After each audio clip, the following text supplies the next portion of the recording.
hari raya Idul Fitri ini biasanya ada satu dilema ya di anak-anak muda, yaitu tentang masalah memaafkan. Kenapa? Karena di luar sana itu masih banyak orang yang menganggap kalau kita udah memaafkan, berarti kita harus bisa melupakan. Kalau udah memaafkan, berarti kita harus balas chat, kita harus balas WA, kita harus bisa komunikasi lagi, kita bisa balik akrab lagi misalnya. Sehingga kalau misalnya kita bilang udah memaafkan atau udah maaf-maafan, tapi kita masih menjaga jarak, kadang orang menuduh kita itu masih pendendam. Katanya udah lebaran kok masih dendaman gitu. Atau kadang-kadang dilemanya juga kita pengen memaafkan, pengen berpura-pura seolah-olah semuanya udah beres, tapi kita nggak bisa nggak bisa menafikan kalau kita masih ingat dengan luka yang pernah diberi oleh seseorang. Kita masih sakit hati gitu. Kita masih ingat dengan kejadiannya. Nih misalnya nih ada yang komen yang masuk ke saya gini. Aku tuh udah bilang maaf tapi kok masih ingat sakitnya ya? Apa aku belum ikhlas beneran? Terus ada juga yang bilang, yang paling berat tuh ketemu dia di momen lebaran. Harus senyum padahal di dalam hati pengen nangis. Kata orang sih kalau udah memaafkan harus dilupain. Tapi gimana ya caranya? Otakku kok masih ingat semuanya sih? Memaafkan bukan berarti aku harus akrab lagi kan. Aku capek kalau diharuskan berpura-pura oke gitu. Takut kalau aku maafin, nanti dia pikir apa yang dia lakuin ke aku itu sesuatu yang biasa-biasa aja. Lebaran ini jadi berat, semua orang bilang maaf-maafan, tapi ada yang belum bisa aku maafin. Nah, disinilah kita belajar tentang hakikat dari memaafkan, teman-teman. Pertama adalah, memaafkan itu salah satu di antara ciri orang yang bertakwa. Dan di bulan Ramadan itu kan kita belajar kan, la'allakum tattaqun, supaya kalian menjadi orang yang bertakwa. Nah, di dalam surat Ali Imran ayat 133, Allah itu memanggil orang-orang yang bertakwa untuk melakukan beberapa amal solih yang spesial, yang khas, dan itu hanya bisa dilakukan oleh orang-orang yang bertakwa. Dan kalimat panggilannya itu luar biasa ya. Kalimatnya gini, A'udzubillahi minasyaitonirrajim. Bismillahirrahmanirrahim. Wasari'u ila maghfiratin min rabbikum wa jannatin 'arduha as-samawati wal ard u'iddat lil muttaqin alladzina yunfiquna fis sarra'i wad dharra'i wal kadhimina al-ghayz والكاظمين الغيظ والعافين عن الناس والله يحب المحسنين. Dan bersegeralah kalian kepada ampunan dari Tuhan kalian dan kepada surga yang luasnya seluas langit-langit dan bumi, disediakan untuk orang-orang yang bertakwa, yaitu orang-orang yang menginfakkan hartanya dalam keadaan lapang ataupun dalam keadaan sempit, dan orang-orang yang menahan amarahnya, dan orang-orang yang memaafkan kepada sesama manusia. Dan Allah mencintai orang-orang yang berbuat ihsan. Ini adalah ayat tentang keutamaan memaafkan. Bahwa ternyata memberi maaf itu adalah amal ciri khasnya orang bertakwa. Karena nggak sembarangan orang mampu memaafkan. Karena memaafkan ini kan bukan amalan yang butuh tenaga, bukan amalan yang butuh harta, bukan amalan yang butuh waktu, bukan amalan yang butuh tempat, tapi memaafkan ini adalah amalan yang membutuhkan kelapangan dada. Kadang kita kalau disuruh beramal dengan tenaga kita mampu gitu, kayak sholat, kayak ngaji. Waktu kita juga bisa memberikan waktu kita. Harta apalagi kita bisa berinfak. Tapi kadang yang susah untuk kita berikan itu adalah ego kita. Yang susah untuk kita munculkan itu adalah kelapangan dada, dan itu lebih berat daripada disuruh angkat beban yang berat, disuruh untuk menginfakkan harta yang banyak. Kayaknya berlapang dada terhadap kesalahan orang lain itu lebih berat. Karena itulah yang mampu berlapang dada, yang mampu memaafkan itu bukan sembarangan orang. Mereka itu orang-orang yang derajatnya itu tinggi, dikenal dengan istilah orang-orang yang bertakwa. Selain memaafkan ini adalah ciri orang yang bertakwa, teman-teman. Allah juga menghargai sekali tentang amal memaafkan ini. Karena Allah tahu memaafkan ini nggak mudah. Karena nggak mudah, akhirnya Allah juga menghargainya dengan penghargaan yang luar biasa. Apa kata Allah? Bersegeralah kalian. Arti bersegera di sini tuh berlomba-lombalah kalian gitu. Kita disuruh menyegerakan, disuruh untuk buruan, disuruh untuk berpacu, disuruh untuk berkompetisi gitu ya. Bersegeralah kalian kepada ampunan dari Tuhan kalian. Jadi siapa dari kita yang gak pengen diampuni sama Allah? Kita semuanya pengen diampuni sama Allah. Kita semuanya pengen dimaafkan sama Allah. Kita pengen dosa-dosa kita itu gugur semuanya. Sehingga ketika kita kembali kepada Allah, kita kembali dalam keadaan suci gitu. Dalam keadaan gak punya dosa. Nah, saking pentingnya ampunan dosa, Allah meminta kita untuk bersegera. Jadi kalau kalian melihat ada satu kesempatan ampunan dosa, ambil gitu. Jangan disia-siain. Jangan dipikir-pikir lagi, jangan ditimbang-timbang.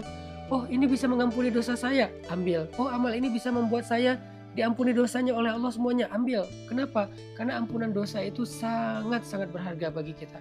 Di dunia, apalagi di akhirat. Bahkan suatu ketika ulama ditanya ya, siapakah orang yang paling beruntung di akhirat?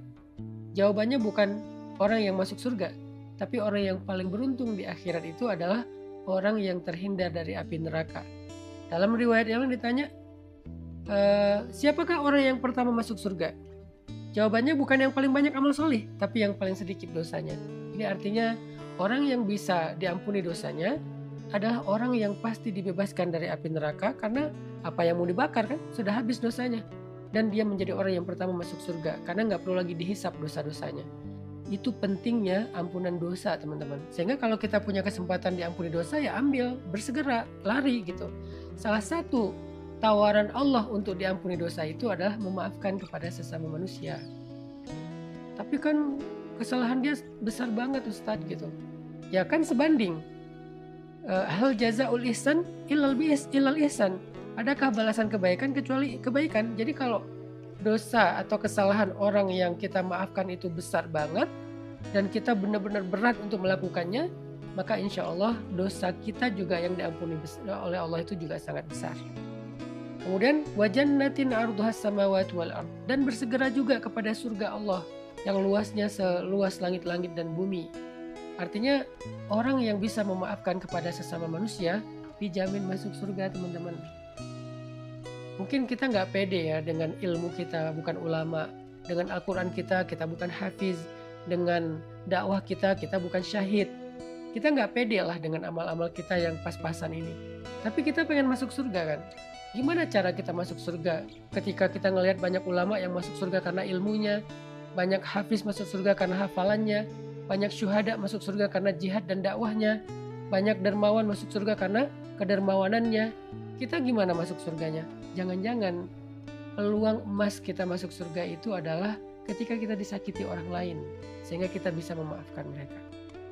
Jadi ini adalah nasihat teman-teman tentang memaafkan, bahwa memaafkan itu yang pertama adalah ciri orang bertakwa, yang kedua adalah Allah membalasnya dengan ampunan dosa yang minimal 10 kali lipat dari apa yang udah kita berikan, dan yang ketiga adalah dijamin masuk surga.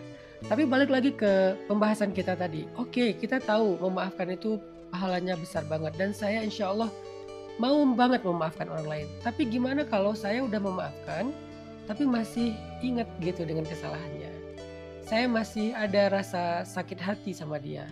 Apakah saya udah ikhlas atau udah benar-benar memaafkan, atau masih belum tuntas nih memaafkannya? Kalau kita baca kisah Nabi SAW saat ketemu dengan Wahsy, budak yang pernah membunuh Hamzah dalam perang Uhud, dan budak itu kemudian masuk Islam. Lalu Nabi mengatakan kepada Wahsy, ya Wahsy, kalau kamu bisa menghindari saya, hindarilah.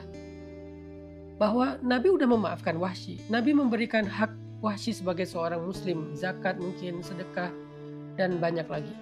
Tapi Nabi gak bisa melupakan kejadian di Uhud ketika Wahsy membelah dada Hamzah, lalu diberikan jantungnya kepada Hindun. Nabi gak bisa melupakan itu. Nah, apakah Nabi belum memaafkan? Udah, hanya saja Nabi gak mudah melupakan kejadian yang begitu menyakiti hati beliau. Kadang kita ada di situasi seperti ini. Tapi jangan juga menjadikan kisah Nabi ini sebagai sebuah validasi ya.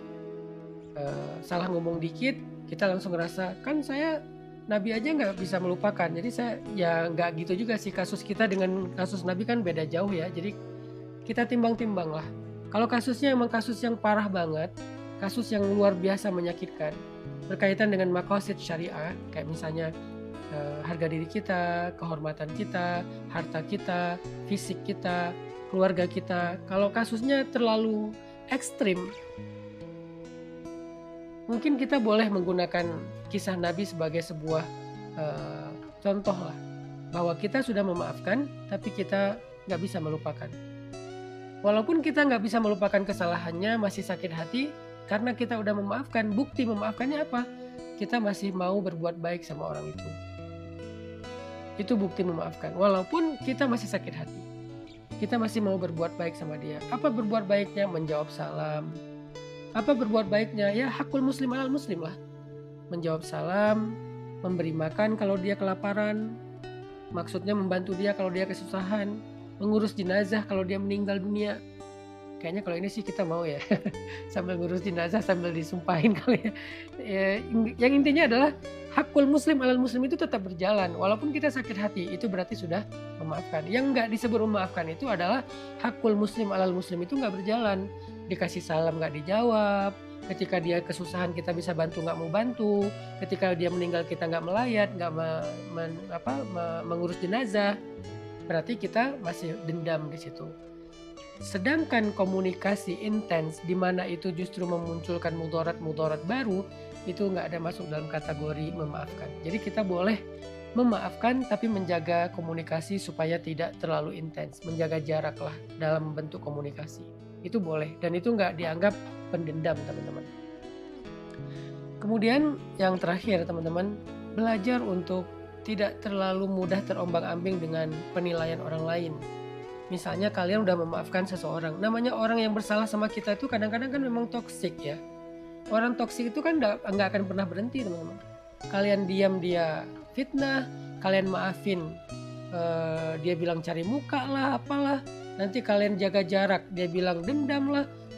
Orang toksik itu halafun mahin, masya'im binamim, hammalatal hatab.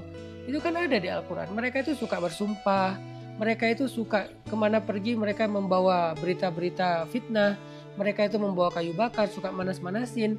Itu memang ciri orang toksik atau jahiliyah. Jadi kalau kalian berhadapan dengan orang jahil atau orang toksik kayak gini, ya jangan mudah terpengaruh dengan ucapan mereka.